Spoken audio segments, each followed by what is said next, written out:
أعوذ بالله من الشيطان الرجيم ويوم نسير الجبال وترى الأرض بارزة وحشرناهم فلم نغادر منهم أحدا. Каф сүрөсүн өтүп жатканбыз. Мындан мурдакы окуяларга байланышы мындайча болчу. Пайгамбар саллаллаху алейхи вассаламга бир канча Меккенин байлары, ыймансыз бай капырлар келип, Пайгамбар алейхиссалату вассаламдын жанындагы мусулмандардан алыс бол, ушуларды таштап биз сени менен бирге болуп мусулман болобуз деди. Тагыраак айтканда, кедейлердин жанында олтурууну, ошолор менен бирге болууну каалабады, жактырбады, себеби өздөрүнө бай санады. Ошондо Аллах Таала пайгамбар саллаллаху андай кылбоого чакырып, кылды, капырларга дүйнөнүн байлыгынын төмөн экендигин түшүндүрдү. Жана ошондой эле уландысында айтып атат, кыямат күнүнүн коркунучу туурасында. Эстегиниң, биз тоолорду учурган күндө жана көрөсүң жерди тегиз болгонун. Чогултабыз аларды, калтырбайбыз алардан бирөөнү дагы. Кыямат болгондо Алла субхана ва таала жерди кармап, жерди тең салмак кылыш үчүн бекемдеп коюлгон казык болгон тоолорду жулуп асманга ыргытылат. Тоолор асманга чачылып ыргып, дагы башка аятта келет, баягы учкан чаң сыяктуу болуп жок болуп кетет да тоолорчу.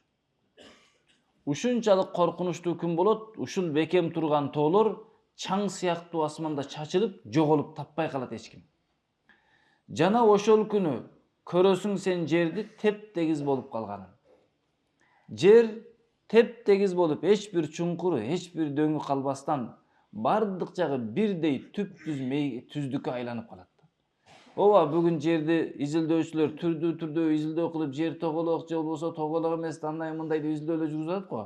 Бирок аны чынында Аллах Таала эртең кыяматта эмне кылып коет? Бардыгын тегиз, түп-түз кылып коет. Эч бир жери дөң болбостон бардыгы бирдей тегиз көрүнүп турган болот. Мына ошол күн Аллах Таала айтат, чогултабыз, эч кимди калтырбайбыз дейт. Буну капырларга айтып атат. Биз чогултабыз. وَعُرِضُوا عَلَى رَبِّكَ صَفًّا. Жана Аллахтын чечим чыгара турган жерине келип тургузулат, сап кылып. Бардыгы саптарга турат. لَقَدْ جِئْتُمُونَ كَمَا خَلَقْنَاكُمْ أَوَّلَ مَرَّةٍ. Ошондо айтат, чындыгында келдиңерби бизге? Биз силерди алгач жараткан абалыңардай. Алгач жараткандай келди. Ошондуктан эмне кылат десе, Алла субхана ва таала эртең кыяматта адамдарды бардыгыны махшар майданына чогултат. Эсеп китеп бере турган бир өрөөнгө чогулат. Ал өрөөнгө бардык адамдар тирилип, бардык адамдарды жерден чыгарып чогултуп алып келет. Ушул дене менен, ушул акыл менен келет. Бирок адамдардын кимдин кайсыл жакка барары ошол келе жатканда эле белгилүү болуп калат экен. Ушакчылардын тили салбаңдап, өзү жана жанындагылар дебелегенче келет экен. Пара жегендер, риба, арамдан мал таап жегендердин ичи толо жылан болуп, курсактары чоңоюп кеткен болот экен. Ал эми мусулман, ыймандуу, жакшамал болуп кылып жүргөн инсандар 14 күнү толуп турган ай сыяктуу жаркырап нурдуу болуп келет экен. Жана пайгамбар алейхиссалату вассалам ошол нурларынын жүздөгү, колдогу, бая дарат алган мүчөлөрүндөн нурлар чыгып тургандыгынан үммөтүн таанып алат экен. Мына ушундай коркунуч күндө келет да. Айша энебиз айтат, пайгамбар алейхиссаламга кыямат күнү чогулуп баруу кандай дегенде, эркектер да, аялдар дагы баары чогулуп барат дейт. Эсеп китепке баары бир жерге барабы деди, ооба, баары бир жерге барат. Анан Айша энебиз сурап калды, эмне алардын кийими болбойбу, кабырдан чыккан бойдон эле барабы деди. Эч кимисинин кийими болбойт, кабырдан чыккан бойдон барайт. Айша энебиз акылына сыйдыра албай, кандай ошондо бири-бирин карап кете береби дегенде, караганга алы келбей калат деди. Ар бир адам кабырдан чыккандан кийин дүйнөдө кылган амалдарына жооп бериш керек болуп, кыяматтын коркунучун көргөндө эч нерсени караганга абалы келбей, өзүнү гана өзү ойлоп калат экен да. Мына ошондой коркунучтуу күн болот дейт. Ошондо капырларга айтып атат, "Бал заамтум", силер ойлогонсуңарго, биз силерге чогулта турган бир күндө кылбайбыз деп дейт. кылдык го мына келдиңер деп айтат экен да. Сулайман бин Абдулмалик деген падышалардын 7-чиси болгон. Ошол падыша Аби Хазим деген улуу бир Алланын досу болгон. Ошол Аби Хазимге сүйлөшүп отуруп айткан экен, эмнеге биз акыретти жек көрөбүз, дүнүйөнү жакшы көрөбүз деген. Ал эми сахабалар, улуу пайгамбар саллаллаху сахабалары, андан кийинки улуу инсандар акыретти жакшы көрөт болчу го. Бул дүйнөнү жек көрөт эле. Сахабалар ушундай эле байлык, алтын келген убакта инна лилла ва инна илайхи ражиун дейт эле да. Куду бир атасы кайтыш болгондой кыжаалат болуп кайгырат эле. Ал эми бүгүн биздин доорубузда байлык келсе машалла болуп калды дейт да. Сахабалардан эмне кылат? Канча сахаба эмне кылды? Пайгамбар алейхиссалам эледи, Ухуд тоосунун жанында фалан жерде жаннаттын жытын жыттап атам, мен кеттим акыретке деп кетип калган. Биз эмне үчүн акыретти жек көрөбүз, дүйнөнү сүйөбүз дегенде, ошондо Аби Хазим рахматуллах айткан экен, себеби силер дүйнөнү куруп салдыңар да, акыретти бузуп салдыңар. Куруп алган мына жалтыраган үйүңөрдү таштап, бузук кабырга баргандан коркуп жатасыңар. Эмне үчүн десе, адамдар ошол мезгилден баштап бүгүнгө чейин эмне кылды? Бардык мүмкүнчүлүгүнү, жөндөмүнү берип, бул дүйнөнү кооздоо менен алек экен да. Үйүнү кооздойт, оңдойт. 3-4 жыл өткөндөн кийин кылат, мода өтүп кетет. Сыйрыйт да башкадан ремонт кылат. Биз бир адамды тааныйбыз, тааныганыбызга 15 жыл болду, 15 жылдан бери үйүнү бүтүрө элек. Не үчүн? Бүткөн ошондо эле жасап. Анан 4-5 жылда мода болуп жаңы бир нерсе, аны алып салып дагы жаңгылат. Аны 2 жыл жасагандан кийин дагы 4 жылдан кийин дагы жаңылайт. Ошондо 15 жылдан бери бир эле үйдү кайра жасап келе жатат да. Ушинтип биз эмне кылат экенбиз? Дүйнөнү жасап, кооздоп, жасап алгандан кийин кабырда эч нерсе жок болгондо адамдын табияты, нафсиси, адамдын табияты коркот экен да. Тиги жакта эч нерсе жокко барып алып эмне кылам депчи.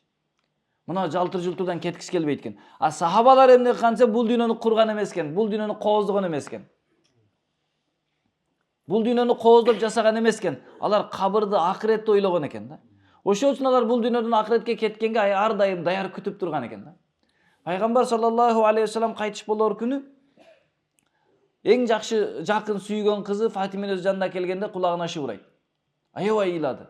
Дагы шыбырады эле, аябай сүйүнүп кетип күлдү да. Кийин пайгамбар саллаллаху акыркы сапарга узаткандан кийин Айша энебиз сурады. Сиздин апаңыз катары болгондугундан, пайгамбар саллаллаху эмеси жубай болгондуктан апа катары болом сизге. Урматымды ортого салып сураймын. Баягы күнү пайгамбар саллаллаху сизге шыбыраганда эмнеге ыйладыңыз? Экинчи жолу шыбыраганда эмнеге күлдүңүз деди. Дегенде Фатима өз айтты, биринчи жолу келип пайгамбар саллаллаху келсем, бүгүн сен атаң кетет деген кабар берди. Бүгүн атаң кыжалачылыктан, кайгыдан, кыйынчылыктан рахатка, жыргалчылыкка кетет деп айтты деди. Аябай ыйладым, атам кетет экен деп деди. Ал эми акырет жыргал дүйнөсү болуш керек. Ыймансыздар үчүн бул дүйнө жыргал дүйнөсү экен да. Машинени алат экен, үйдү жасайт экен, бизнесин кылат экен, дүйнөгө чогулуп жүрүп жыргап жүрөт экен. Өлгөндөн кийин кайгы башталат экен да. Ошол үчүн кимиси акылдуу болот десе, кимиси түбөлүктүү жыргалчылыкты тандаса, ошол акылдуу болот экен да. Эми 60 жыл жыргадың, бирок түбөлүктүү кыйналдың. Бул жакшыбы же 60 жыл кыйналып туруп түбөлүктүү жыргаган жакшыбы? Ошол үчүн бүгүн атаңыз кыжалаттылыктан, кайгыдан кутулат дегенде аябай ыйладым дейт. Анда пайгамбар мага карап, менин атымдан эң биринчи сен барасың деди, аябай сүйүндүм, мен да кетет экенмин депчи. Сен өлөт экенсиң, сен кетет экенсиң десе сүйүнөт эле да.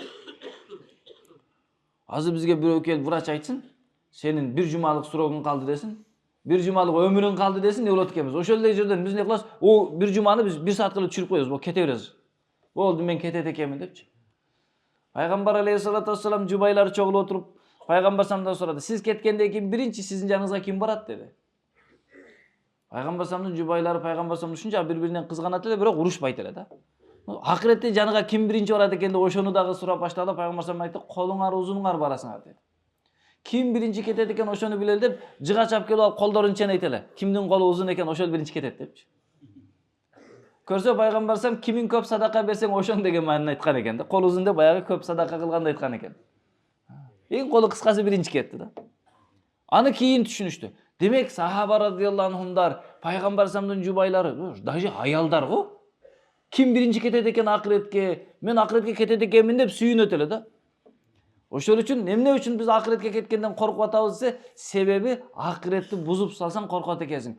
Куруп алсаң кеткиң келет экен. Билесиң да, тиги жактан намаздар кеткен, ороза, садака кеткен, курбанчылыктар кеткен, барсаң эле жыргалчылык болгону турат. Кетесиң да. Элестетип көрүң, мигрант болуп бир жакта иштеп жүрсөң, айылга акча салбасаң, баарын иштетип алсаң, келгенден уялып жүрө бересиң ошол жакта момуш болуп. Үйгө акчаны жөнөтүп куруп койсоң, үйдө бүт нерсени жасап койсоң, кыйратып койгондой келип каласың го. Ошондо айткан экен да, ошондо айтып тур, туура айтасың. Жанагы Сулайман падыша айткан экен, сен туура айтасың. Биз ошондой кылып салдык деп тур. Кааласаң сен каяка барышыңды билсең болот деп тур. Кантип билем десе, иннал абрара ла фи наим ва иннал фуджара ла фи жахим. Албетте, такыба инсандар жаннатка барат. Жакшы амал кылгандар жаннатка барат. Бузуку болуп жүргөндөр бул дүйнөдө андалар дозокко барат. Буну билиш оңой эле деген экен да. Ошондой кыйын күнүндө кылат. Вауди ал китаб. Китеп коюлат. Адамдардын амал тептерleri коюлат, берилет. Ар бир инсанга ыймандуулардын оң колунан, күнөөкөрлөрдүн сол колунан, кээ бирөөлөрдүн артынан келип найза менен тешип көкүрөгүнөн чыгарып артынан берип коет. Яни китептери берилет. Ошол китептер коюлуп берилип баштаганда фатарал мужримина мушфикин. Көрөсүң күнөөкөрлөрдү коркуп калганын. Билет да бул дүйнөдө эмне кылып салган. Анан ал жакта качып кетсең болбойт. Кача турган жер жок. Ал жакта буякта пара берип кутулуп кетишиң го мүмкүн. Ал жакта кутула албайсың. Жашынып калышың мүмкүн бул жакта. Ал жакта жашына албайсың. Алланын соту адилеттүү сот башталат. Мына ошондой китеп койгондо капырлар эми биз өлдүк, ишибиз бүттү деп күнөөкөрлөр коркуп баштайт. Мимма фихи китептин ичиндеги жасап койгон амалдан азыр чыгат дейт. Ва якулуна жанагы капырлар, ыймансыздар, дүйнөнү топтоп жүргөн инсандар айтат: "Я вайлатана, бизге азап болсун. Мали хадал китаб, не болгон китеп бул? Ла югадиру сагирatan вала кабирatan." Бул кичкийди дагы, чоңду дагы калтырбастан илля ахсаха санайт экен. Китепти ачып караса, кичкийинен баштап чоңу бардыгы бар экен. Эч кимиси калбайт экен да. Кичкинекей да бар. Ошо Аллах Таала айтпадыбы? Ва май я'мал мисқала зарратин хайран яра. Кайсы бир адам кыпынчалык жакшылык кылсаң, аны да көрөсүң дейт. Ал эми тескерисинче кыпынчалык жамандык кылсаң, аны да көрөсүң эртең кыяматында. Таразыңа келип турат да, жакшылыгы да жамандыгы да. Бирок Аллах Таала мээримдүү. Ширктен башкасын Аллах Таала кааласа кечирип жаннатка киргизип жиберет. Кылган намаз орозобуз менен, кылган ажылык, зикир, ибадат, курбанчылыктарыбыз менен Аллах Таала күнөөлөрүбүздү кечирип тазалап коет. Чоң күнөөлөр үчүн тобо кылышыбыз керек. Алладан кечирим сурап кайталабаймын депчи. Кыла албай калсак деле кечирим сурашыбыз керек.